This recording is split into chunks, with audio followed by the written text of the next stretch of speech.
Hello guys, welcome back to Grav Slams, a series where we take a look at the best MLB plays throughout the week. We have some amazing ones with huge walk-offs, great grabs, and fantastic plays, and there is a lot to go through here. But over the past week, what were the best MLB plays and the best MLB moments? Watch till the end for all the highlight plays, and make sure you hit that subscribe button to the Sportsnet YouTube channel for the best sports coverage around. And without further ado, let's get in to the Grav Slams of this week.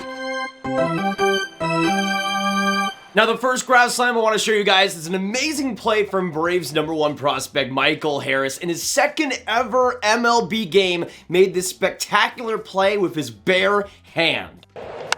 Smoke towards center. Harris got a good job and a diving catch. The way he hit this ball is going for sure in the left field gap.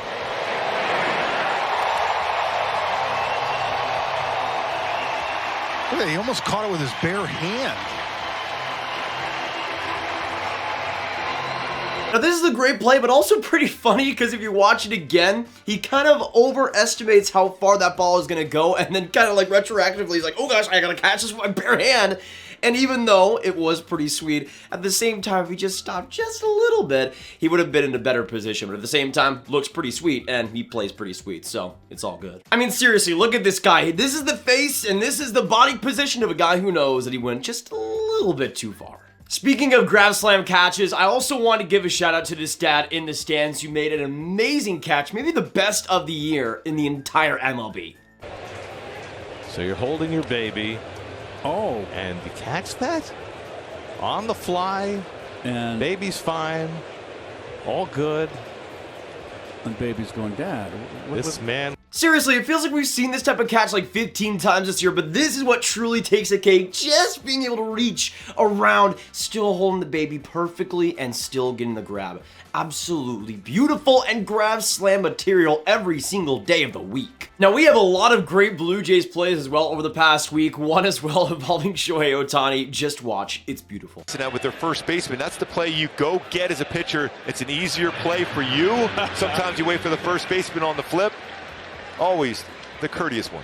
Yeah. Shohei Ohtani. This obviously did not go in favor of the Jays, but at the same time, it's Shohei Ohtani being Shohei Ohtani. We've shown multiple times throughout this series that he is just the gem of baseball, and he does it again, just casually making sure that nothing gets past him. Now, we also got two plays involving Bo Bichette, who had himself an interesting week. First things first, he made this catch look way harder than it needed to be. Change up. Trout pops that up, mile high. You see Bichette and Chapman having trouble with it. Oh, they both go down, and Bichette makes the play. Goodness. And you can see Chapman just laughing it off like, man, how do we get here? Why are we like this? And still, Bo Bichette makes the grab. It's a Grav Slam for sure, just with how crazy it was and still making the grab. But trust me, if he missed that, it would have been an dang it for sure. But that's not all. 4 days later, on June 2nd, Bo Bichette made the play of a lifetime and redeemed everything. Even though he still made the catch in that last play, he made this look a lot better. Deep in the hole at short. Long throw by Bichette, and he got him. What a great play by Bo Bichette to get a guy who can still run pretty well. And Josh Harrison got a big stretch at the other end from Kevin Biggio.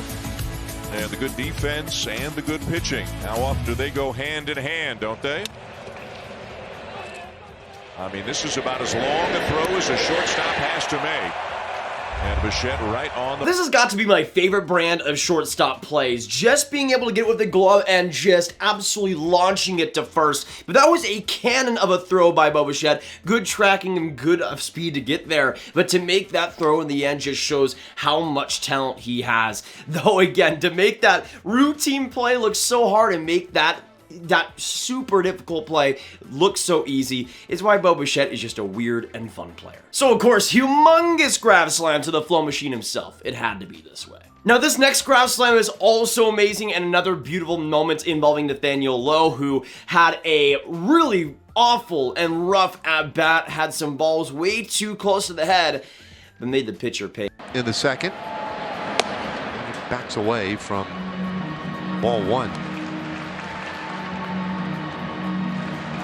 in all of those areas, despite the low velocity. Really trying to work Lowe in. It's the second time he's thrown a fastball up near the chin. Oh, Lowe just tied into one. High and deep to right. It is gone! Lowe's 4th home run.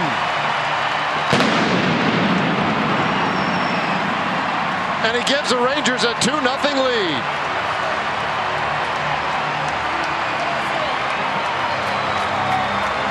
And you can see at the end of that clip, he was definitely mouthing to that pitcher something that we won't really share in this video. But at the same time, 2 straight balls right close to him. And then immediately after, launches a moonshot and makes the pitcher pay for it. Just an absolutely beautiful sequence. And Lowe getting the last laugh as he always does. Now we're going to go to another Grav Slam here. And one of my favorite moments over the past week involving really the entire Milwaukee Brewers squad. They were down 4-1 at the bottom of the ninth.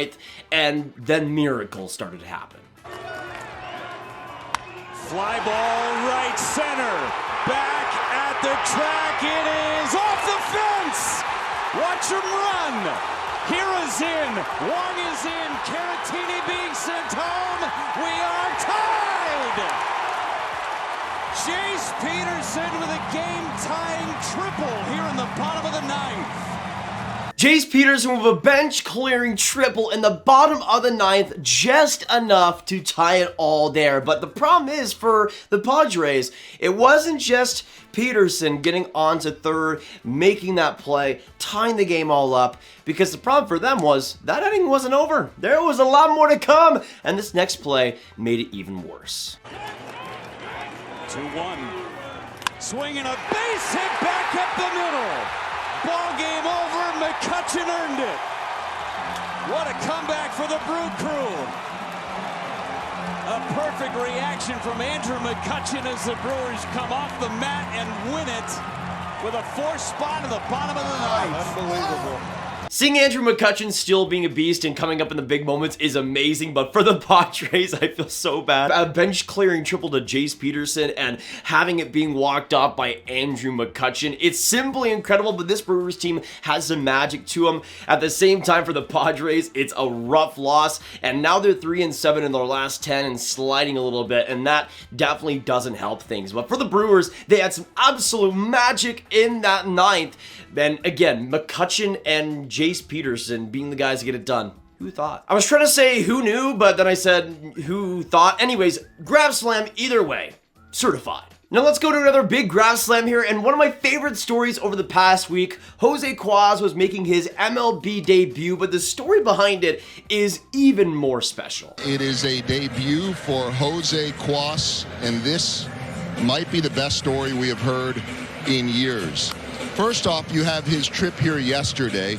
He had flown back to Omaha with the Storm Chasers from Louisville. That was a wake-up call at 3-4 in the morning for a 6 a.m. flight through O'Hare, a long layover in Chicago, then back to Omaha. He gets into his bed in his apartment. The phone rings. He's not sure if he should pick it up. He does, and they say, "We need you in Cleveland."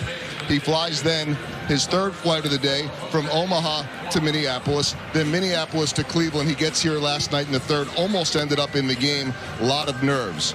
That story pales in comparison to the one that has him as a hitting prospect for the Milwaukee Brewers until in 2017, they switched the former college hitter at the University of Maryland to a pitcher. So he converts to pitching in 2017, gets released in 2018, goes back home to Brooklyn. His younger brother was a college pitcher. Jose takes a job working at FedEx. 6 a.m. in the morning, he's up to work at FedEx, working till 8 p.m. most nights in Brooklyn. He would get home and his younger brother would say, "You're not giving up on your dream." They would go to a park in Brooklyn, and he would throw to his brother every single night, sometimes 20, 30 degrees under the one light that they had in that park. And now he is here after going to independent ball, making his big league debut as a pitcher. But it's amazing, man, for a 27-year-old relief pitcher to be making his MLB debut, to be in the Atlantic League in 2021 and be in the MLB in 2022 is just so special. And the fact as well, he played an inning, got 3 outs, got a strikeout, and has a 0.000 ERA. Just how I like it, and Cuas makes his mark beautifully. But we have one more Grav Slam to showcase here, this time involving Christopher Morel, who we showcased in a Grav Slam before in his first MLB at-bat, getting a massive home run and putting Wrigley Field on their feet. He had another fantastic play, and it all started when he was down 0-2 with the chance to walk it off, and his teammate Willson Contreras told him to breathe and take it easy. Play.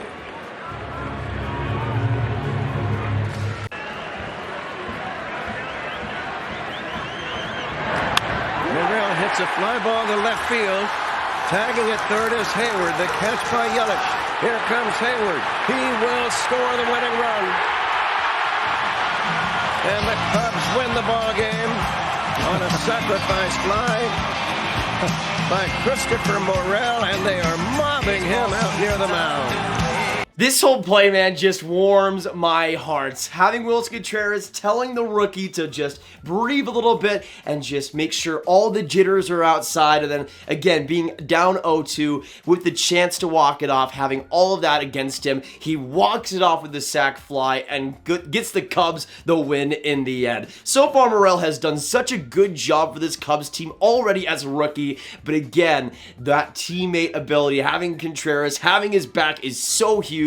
But Morel gets it done in the end. All he needed to do was a sac fly, but you could tell how much that meant to him and that entire Cubs team. Grav Slam through and through, and of course, Christopher Morel is your Grav Slam champion for this week. But that'll be it for today, guys. Thank you so much for tuning into this week's Grav Slams. If you enjoyed, hit that like button, subscribe, and hit that notification bell. Let me know in the comments down below what your favorite moment was of this video, and even over the past week, if we missed something, let us know your thoughts. Make sure you share this video with your friends, get it out there to all the sports and baseball fans you guys know online, and I will see you in the next one. Have a great day, y'all, and I'll see you in the next one. Goodbye.